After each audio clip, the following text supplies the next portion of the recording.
इससे पहले हमने पढ़ा था लेंस के बारे में कि लेंस कहाँ कहाँ पे यूज़ होते हैं। कैमरा में यूज़ होते हैं, माइक्रोस्कोप, टेलीस्कोप वगैरह में लेंस को यूज़ किया जाता है। कंपाउंड माइक्रोस्कोप और सिंपल माइक्रोस्कोप में भी हम लेंस को यूज़ करते हैं।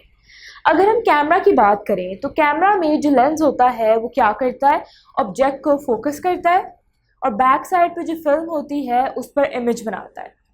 सेम फंक्शन हमारी आई का होता है, वो भी क्या करती है, ऑब्जेक्ट को फोकस करती है और बैक पे रेटिना होता है जो इमेज बनाता है ऑब्जेक्ट का। अब अगर हम बात करें कि हमारी आई की कंस्ट्रक्शन किस तरह से होती है, आप देख सकते हैं आई में ये हमारे पास कॉर्निया ये जो उभरा हुआ पार्ट है इसको कॉर्निया बोलते हैं। अब इमेज फॉर्मेशन इन ह्यूमन आई इस फिगर में हम देख सकते हैं ह्यूमन आई कैमरा की तरह ही काम करती है। उसमें तो फिल्म होती है, कैमरा में तो फिल्म होती है जिसमें इमेज फॉर्म होती है। इसमें रेटिना होता है जो क्या करता है, पिक्चर को रिकॉर्ड करता है। अब आई इनमें एक रिफ्रेक्टिंग सिस्टम होता है जिसमें कन्वर्जिंग लेंस होता है। The lens form an image in the retina. वो जो लेंस है रेटिना में इमेज को फॉर्म करती है, मतलब इमेज बनाती है, जो कि एक लाइट सेंसिटिव लेयर होती है आई की बैक साइड पे। रेटिना एक सेंसिटिव लेयर होती है at the back side of the I. Camera में क्या होता है, जो लेंस का जो डिस्टेंस है फिल्म से उसको हम एडजस्ट करते हैं फॉर प्रॉपर फोकस के साथ। लेकिन आई में लेंस क्या करता है, फोकल लेंथ को चेंज करता है। मतलब कि कैमरा में जब हमने कोई चीज़ कैप्चर करनी होती है तो हम उसका जो डिस्टेंस है उसको लेंस से एडजस्ट करके रखते हैं प्रॉपर फोकस के साथ, ताकि उसके ऊपर प्रॉपर फोकस बनाया जा सके। लेकिन आई में हम क्या करते हैं, लेंस क्या करता है, आई का लेंस होता है वो फोकल लेंथ को चेंज करता है। लाइट आई के अंदर एंटर होती है, किस तरह से एंटर होती है, ट्रांसपेरेंट मेम्ब्रेन के ज़रिए, जिसको हम कॉर्निया बोलते हैं। ये जो उभरा हुआ पार्ट है इसको कॉर्निया बोलते हैं, जिसने आई के पार्ट को कवर किया होता है। इसके ज़रिए लाइट एंटर होती है। आइरिस क्या होता है, कलर्ड पोर्शन होता है आई का, वो क्या करता है, कंट्रोल करता है, जो लाइट रेटिना तक आती है उसको कंट्रोल करता है। इसमें क्या होता है, it has opening at the centre called the pupal. उसके अंदर एक ओपनिंग होती है जिसको हम बोलते हैं pupil. The iris controls the size of pupil. जो आइरिस है वो क्या करता है, प्यूपल के साइज को कंट्रोल करता है।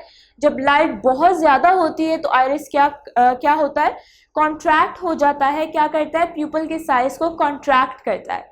लेकिन जब लाइट धीमी होती है, डिम होती है, तो प्यूपल क्या करता है, प्यूपल बड़ा हो जाता है।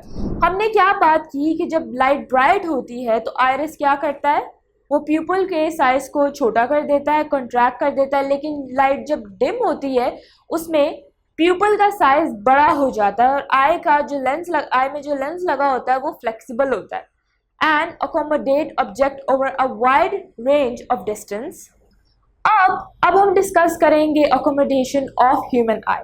जैसा कि हमने कैमरास में डिस्कस किया था, लेंस और फिल्म फिक्स्ड होते हैं, उनके दरमियान जो डिस्टेंस है वो भी फिक्स्ड होता है। तो आपकी जो रेज है जो ट्रैवल करके आ रही हैं वो फोकस पॉइंट से पास करती हैं और जिस पॉइंट से वो सारी रेज जो जाके मिलती हैं, मीट करती हैं, वहाँ पे इमेज बन जाता है। अब ये जो हम कैमरा की बात कर रहे हैं, ये हम बात करते हैं पुराने वक्तों के कैमरास की, जिनमें लेंस और फिल्म फिक्स्ड होते थे, इनके दरमियान में डिस्टेंस फिक्स्ड होता था। लेकिन जो अब कैमरास हैं उनको आप मूव कर सकते हैं, उनको जूम इन जूम आउट कर सकते हैं। अब जब हम जूम इन और जूम आउट कर रहे होते हैं, इसका मतलब है कि हम अपने लेंस को मूव करवा रहे हैं। आपका लेंस आगे पीछे मूव होता है। इससे होता क्या है कि जो फोकल पॉइंट है वो चेंज हो रहा होता है। तो जब फोकल पॉइंट चेंज होता है तो इमेज डेवलप होता है। अब ये बहुत हैरानकुन बात है कि हमारी आंख में ऑटोमेटिकली फोकल पॉइंट जो है वो मूव करता है। अब देखें, जैसे कि आप लोग दूर की चीज़ देख रहे हैं या कोई बुक पढ़ रहे हैं नज़दीक से, तो क्या इसके लिए आपको अपनी आइज़ को जूम इन जूम आउट करना पड़ता है? नहीं, हमारा सिस्टम इस तरह से बना है कि वो खुद ही ऑटोमेटिकली फोकल पॉइंट मूव कर रहा होता है। So this is called accommodation, कि ऑटोमेटिकली हमारा फोकल पॉइंट मूव कर रहा है और ऑटोमेटिकली ही इमेज बन रहा है। अब ये जो सारा फंक्शन है ये परफॉर्म कौन कर रहा है हमारी आइज़ में? सेलरी मसल्स होते हैं जो क्या करते हैं, कर्वेचर को कंट्रोल करते हैं और फोकल लेंथ ऑफ लेंस को भी कंट्रोल करते हैं। तो जो ऑब्जेक्ट्स काफ़ी डिस्टेंस पे पड़े होते हैं हमसे, हम उनको भी ईजिली देख सकते हैं। ये फोकल लेंथ को किस तरह से कंट्रोल करते हैं कि सेंटर ऑफ कर्वेचर के चेंज होने से, उसके कंट्रोल होने से फोकल लेंथ चेंज होती है। जैसा कि हमने पढ़ा था कि जो लेंस जितना थिन होगा उसकी फोकल लेंथ उतनी लार्ज होगी, और जो लेंस जितना थिक होगा उसकी फोकल लेंथ उतनी ही स्मॉल होगी। तो ये जो सेलरी मसल्स होते हैं ये हमारी कर्वेचर को कंट्रोल कर रहे होते हैं, जो कि ऑटोमेटिकली लेंस को थिन या थिक कर रहे होते हैं। और इससे इनडायरेक्टली क्या हो रहा होता है कि आपकी फोकल लेंथ वेरी कर रही होती है। अब अगर हम किसी दूर के ऑब्जेक्ट की बात करें, तो कोई ऑब्जेक्ट आपकी आंख से दूर पड़ा हुआ है तो इसका मतलब लाइट रेज काफ़ी दूर से आ रही है, तो क्या होंगी, डिम हो जाएंगी, काफ़ी लाइट होंगी। इस केस में हमारा लेंस रिलैक्स्ड होगा।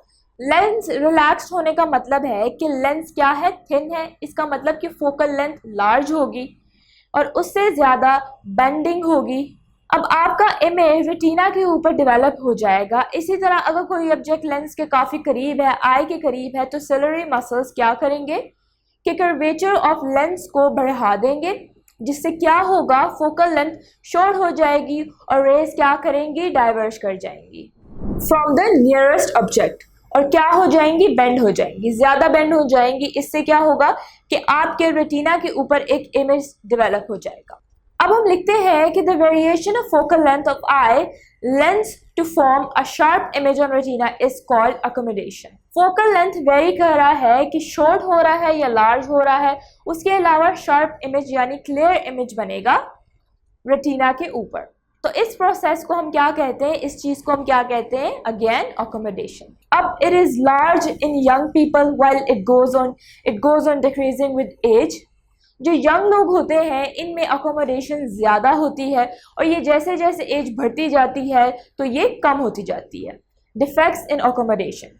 Defects in accommodation may be corrected by using different type of lenses in eyeglasses.